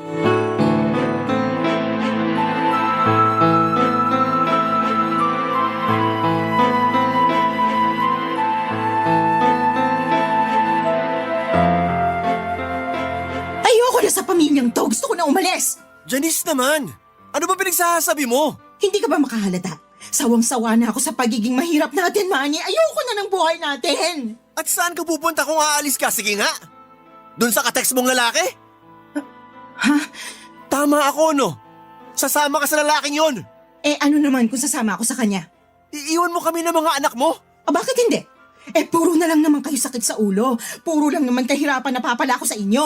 Lalo na sa'yo, Manny. Sana talaga din na lang ako nagpakasal sa'yo eh. Huwag mo namang sabihin yan. Baka marinig ka ng mga anak natin. Wala akong pakialam kahit marinig nila ako. Bakit nahihiya ka ba? Ayaw mo malaman kung gaano kapulpul ang tatay nila? Sumusobra ka na sa mga sinasabi mo sa akin, ha? Tama lang naman yung mga sinabi ko ah. Nasasaktan ka? Kasi totoo. Pulpul ka. Wala kang kwentang padre de pamilya. Tumigil ka na! Ano gagawin mo sa akin? Sasaktan mo ko? Sige, subukan mo. Subukan mo para ipabarangay kita. Nay? Tay? Ano po nangyayari dito? Yung tatay mo, sasaktan ako. Tay, totoo po ba yun? Hindi totoo yun, Nak. Ano ba pinagsasabi mo? Ginawa mo pa akong bayolente sa harap ng anak natin. Bayolente ka naman talaga. Kunwari ka pang mabait. Nay, bakit pa kayo ganyan kay tatay? Ano bang kasalanan niya sa inyo? Kasalanan niyang mahirap lang siya. Ayaw tuloy, damay tayo. Lalo na ako. Kaya ayoko na dyan sa tatay mo eh. Iiwan ko na kayo. Nay, nasisiraan na ba kayo ng ulo? Eh siraulo na ako, siraulo. Mahiya nga po kayo. Gusto niyo kaming iwanan kasi hindi maibigay ni tatay ang luho niyo? Hindi niya naman po tayo pinababayaan ah. Hindi nga. Pero kulang na kulang yung perang binibigay niya. Masyado lang po kayo mapaghanap, Nay. Hindi kayo marunong makontento. Anong sinabi mo? Bawiin mo yun, Elsie. Hindi ko po babawiin yon kasi totoo naman yung sinabi ko. Bakit? Masama na ba maghangad ng magandang buhay? Hindi po. Pero maaatim niyo ba talaga kaming iwanan para sa magandang buhay na sinasabi niyo? At gaano kayo kasigurado na magiging maganda nga ang buhay niyo? Ano ibig mo sabihin? Kasi baka makarma kayo sa gagawin niyo sa pamilya niyo. Ngayon, kung ayaw niyo pa rin magpaawat, bahala na po kayo. Hindi naman namin kayo mapipigilan eh. Matanda na kayo. Elsie, tama na yan. Janice, huwag mo kaming iwanan ng mga anak mo. Nakikiusap ako sa'yo. Kahit alang-alang sa mga anak natin. Hiyang-hiya kami noon kay Elsie dahil kailangan pa niyang pumagitna sa away naming mag-asawa para lamang tumigil kami, Papa Dudut. Aaminin ko na kapwa kami nadala sa aming mga damdamin ni Janice kaya kung ano-ano ang mga masasakit na salita ang nasabi namin para sa isa't isa. Kahit ako ay hindi ko nakilala ang sarili ko sa paraan ng pananalita sa aking asawa. Kaya noong ma-realize ko yun ay humingi kaagad ako ng dispensa kay Janice at sa anak namin. At tila maging si Janice ay tinablan din sa mga sinabi ni Elsie kasi tinigilan na niya ang pakikipag-usap sa lalaki niya. Hindi niya rin kami iniwan tulad ng sinabi niya kaya naman kahit papaano ay nakahinga ako ng maluwag. Ayokong magkaroon ng broken family ang mga anak ko dahil naranasan ko ang hirap na mawalan ng ina. Iniwan kasi kami ng nanay namin noong araw at sumama siya sa ibang lalaki. Kaya nga kahit masakit ay gusto ko pa rin isalba ang pagsasama namin ng misis ko. Pero noong unti-unti nang umaayos ang lahat sa aming pamilya, ay saka naman kami binigyan ng matinding pagsubok na masasabi kong nagpaguho sa mundo ko bilang isang ama. Isang araw ay nakarating sa akin ang balita na nasagasaan ang bunso namin habang naglalaro sa kalsada. At wala na po itong buhay nung sinugod sa ospital. Papa Dudut. Barangay Love Stories. Barangay Love Stories. Galit na galit ako kay Janice dahil pinabayaan niya ang anak namin. Pero noong makita kong maging siya ay nagluluksa sa pagkawala ng aming anak ay napagtanto ko na hindi patas na isisi ko sa kanya ang lahat. Aksidente po ang nangyari at walang may gusto. Mabuti na lamang at nakipag-areglo ang nakasagasa sa anak namin at tinulungan kami sa mga gastusin mula burol hanggang sa pagpapalibing. Kaya lang ay sobrang sakit na mamatayan ng anak, Papa Dudut. Sa kabila ng lahat ay nagpatuloy ang buhay namin at may punto na naging malamig ako kay Janice. Inabala ko sa pagtatrabaho ang sarili ko para maitaguyod ang pag-aaral ni Elsie at lumalaki kasi ang mga gastusin niya sa kolehiyo at kailangan niyang mag-focus sa pag-aaral niya. Kaya ako na mismo ang nagsabi sa anak ko na tumigil na muna sa mga sidelines niya at ako na lamang ang magtatrabaho. Paraan ko na rin yon para mas maging laging abala nang hindi ko laging naiisip ang pagkawala ng bunso namin. Isang gabi ay kinausap ako ni Janice, Papa Dudut.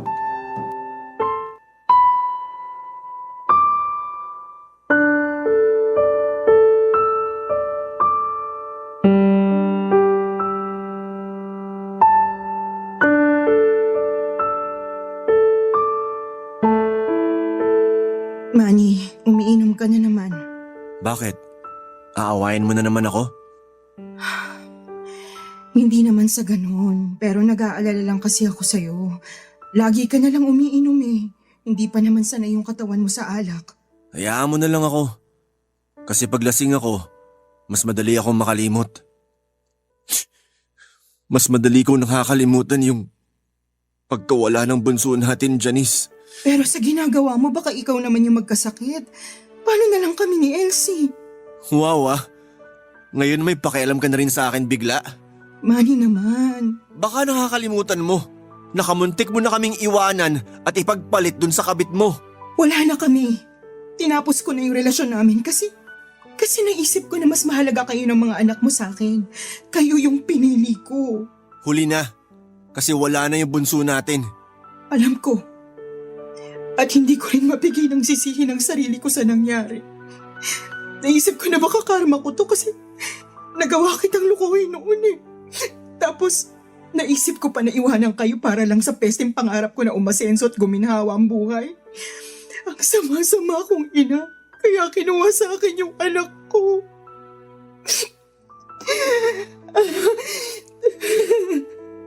Manny, patawarin mo ko. Patawarin mo ko. Ano ba yung ginagawa mo? Bakit ka lumuluhod? Kasi ang laki-laki ng kasalanan ko sa inyo. Lalo na sa'yo. Hindi ko tinapod yung pangako natin sa harap ng Diyos na magsasama sa hirap at ginawa.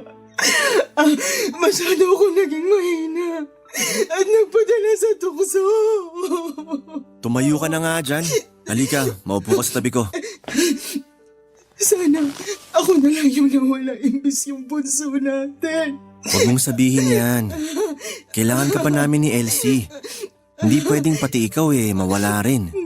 Pero pakiramdam ko wala akong kwentang ina. Ay, wala namang perpektong magulang.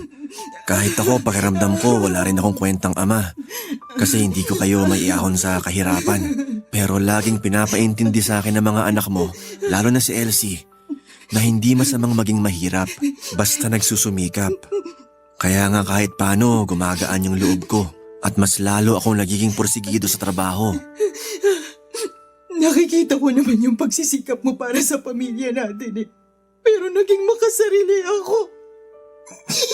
Hindi ko inisip yung hirap mo kasi mareklamo ako asawa. Imbes na tulungan at suportahan ka, minaliit kita. Pati na rin yung mga trabaho mo na kung tutuusin marangal at disente. Oo, aaminin ko na nasasaktan ako pag nakakarinig ako ng hindi magagandang salita galing sa'yo. Pero hindi ko na yun masyadong iniisip. Kasi kung magpapaapekto ako doon, baka lalo lang akong panghinaan. Tsaka nakaraan na yun eh. Ang mahalaga yung ngayon. Yun bang magkakasama tayo? Pangako, babawi ako. Gagawin ko lahat para maging mabuting asawa sa'yo at nanay kay Elsie. Patawarin niyo lang ako. Hindi naman kami galit sa'yo. Hindi ka rin namin sinisisi sa pagkawala ng bunso natin. Aksidente ang nangyari. Walang may gusto nun. Siguro sa ngayon masakit pa rin at mahirap tanggapin kaya ganito yung nararamdaman ko. Pero alam ko na darating yung araw na matatanggap ko rin. Natin. Tama ka. Lagi ko ang pinagdarasal sa Diyos na sana tulungan niya ako na maging mabuting tao para maalagaan ko kayo ni Elsie. Ayoko na ulit mawala ng mahal sa buhay. Ganon din yung nararamdaman ko. Hindi kita kayang mawala. Kaya matagal na kitang pinatawad. Mahal ko si Janice. Siya pa rin ang babaeng pinakasalang ko noon sa huwes at nanay ng mga anak ko. Kaya nga kahit nagkasala siya sa akin at masama ang loob ko sa kanya, ipinatawad ko pa rin ang misis ko. Hindi ako yung tao na kayang magtanim ng galit para sa mga mahal ko sa buhay. Kaya kahit na mahirap ay nagtiwala akong muli sa asawa ko at nakikita ko naman na nagbabagong buhay siya at hindi na siya yung katulad ng dati na mareklamo at mapaghanap ng mga bagay na wala sa amin. Nagtitiis na rin siya at tinutulungan ako sa pagtataguyod sa aming pamilya. Kaya naman masaya na rin ako, Papa Dudut. Hindi nga nagtagal ay natupad ang matagal ko ng pangarap sa buhay. At yon ay noong nagtapos sa kolehiyo si Elsie. Ako ang kasama niyang umakyat sa entablado para sabitan siya ng medalya noong graduation niya. At masasabi ko, Papa Dudut, na isa yon sa mga pinaka hindi ko malilimutang alaala sa buhay ko. Pangalawa sa araw na isinilang siya. Proud ako sa anak ko kasi nagbunga na rin ang pagsisikap niya. Hindi ko inobliga si Elsie na tumulong sa amin ng nanay niya pero siya ang nagsabi sa amin na hindi niya kami pababayaan. Kaya nga noong nakapagtrabaho na siya ay binigay niya sa amin lahat ng unang sweldo niya. Pero tinabi namin yon ni Janice sa loob ng 8 taon. Alam kasi namin na may mga importanteng pwedeng paggamitan ng pera pagdating ng tamang panahon.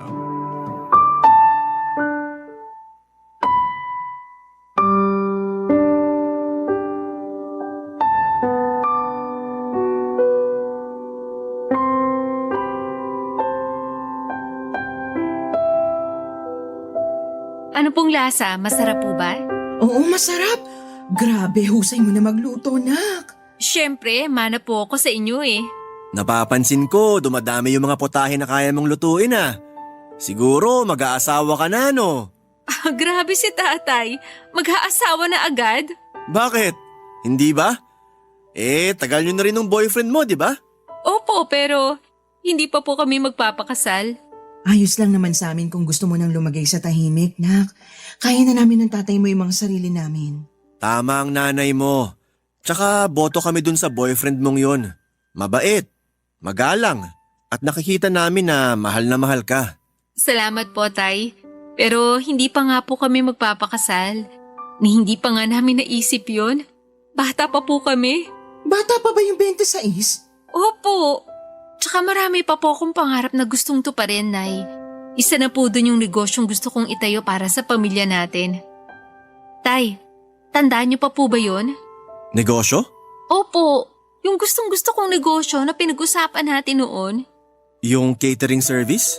Opo, matagal ko na po yung pinag-iipunan.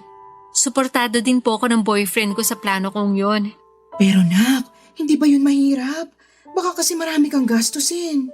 Opo, pero desidido na po ako, Nay. Tsaka pwede naman tayo mag-umpisa sa maliit hanggang sa lumaki na yung negosyo natin eh. Kaya lang baka mahirapan po ako kung ako lang. Kaya nga po gusto kong hingin ng tulong nyo para sa family business nating to. Aba, ayun lang ba? Walang kaso sa akin, tutulong ako. Ikaw ba, mahal? Tinatanong pa ba yan? Siyempre tutulong din ako. Pero paano po yung trabaho niyo sa construction? Tungkol doon, nag-usap na kami ng nanay mo. Magre-resign na ako. Talaga po, Tay? Oo. Alam ko naman na matagal mo na akong gustong umalis doon. Ako lang yung makulit kasi ayoko na ikaw lang yung nagkatrabaho sa pamilya natin. Ayoko na suluhin mo yung mga gastusin sa bahay natin. Pero pinaintindi sa akin ng nanay mo na pwede pa naman akong gumawa ng ibang trabaho na hindi naapektuhan yung kalusugan ko. Mabuti naman po nakinig din kayo kay nanay. Ang tagal ko rin bago yan nakumbinse. Ewan ko ba naman sa tatay mo? Mabuti sana kung hindi hinihika. Wala naman yung sakit niyang yun dati. Tumatanda na kasi ako, mahal. Tapos mabigat na rin yung trabaho namin doon kaya ayun, humina na katawan ko. Ayoko namang magkatotoo yung minsang pinanakot ng nanay mo sa akin na baka magkasakit ako ng malala kasi hindi ako nakinig sa kanya. Hoy, hindi yun panakot. O sige na, hindi na. Masaya ako, Tay. Kasi hindi na ako mag-aalala sa inyo na baka mapano kayo kapag nandun kayo sa site. Pero maninibago ako kasi sanay sa trabaho tong katawan ko eh. Marami naman tayong pwedeng gawin dito sa bahay. Maraming kukumpunihin dyan, oh. Sa bagay, medyo marami na ring sira ang bahay natin. Nung nakaraan ngang umulan may tumulo dun sa bandang kusina. Konting ingat naman, Manny. Nag-iingat naman. Kaya nga ayusin ko na yung tumutulo dun sa kisame. Basta, Tay, tulungan niyo po ako sa plano ko negosyo, ah. Kasi kapag pumatok yun, pwede na tayong makaipon para makabili ng bahay na masasabi nating atin talaga. Oo naman, nak. Maasahan mo kami dyan ng nanay mo. Idinagdag namin ang perang inipon namin mula sa mga sweldong ibinigay sa amin noon ni LC Papadudut. Labis po yung ikinagulat ng anak namin kasi hindi niya akalain na may tinabi kami mula sa mga perang ibinigay niya. Naging sapat po ang halagang yon kasama na yung inipon niya para masimulan namin ang pangarap naming catering business. Nung una ay nagsimula lamang kami sa mga paluto, kami ng asawa ko ang naging punong abala sa mga pa-order na yon hanggang sa tuluyan na ring nag-resign sa trabaho niya si Elsie pagkalipas ng 2 taon. Doon na po niya kami tinulungan ng nanay niya. Unti-unti pong lumaki ang negosyo namin, nag-umpisa sa maliit, kaya naman masaya kami. Bagaman may mga panahong humihina ang kita namin lalo na noong pandemic ay hindi po kami sumuko. Hindi nagtagal ay nalagpasan namin ang mga pagsubok na yon kaya mas lalong umunlad at pinagpala ang munti naming negosyo. Yun din po ang dahilan kung bakit nakapagpundar na kami ng sariling bahay at sasakyan. Malayo na kami sa dati naming pamumuhay na isang kahig at isang tuka. Pero hindi pa rin po namin nakakalimutan ang magpakumbaba. Hanggang dito na lamang ang sulat ko, Papa Dudut. Maraming salamat po kung sakaling mapili po ninyong i-area ang Barangay LS. Ang buhay ay maiwaga, laging may lungkot at saya. Sa Papa Dudut Stories, laging may karamay ka. Mga problemang kaibigan, dito ay pakikinggan ka. Sa Papa Dudut Stories, kami ay iyong kasama. Dito sa Papa Dudut Stories, ikaw ay hindi nag-iisa.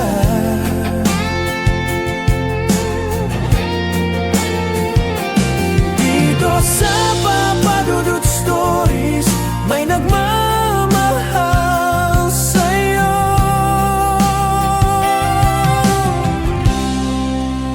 Papa Dudut Stories, Papa Dudut Stories,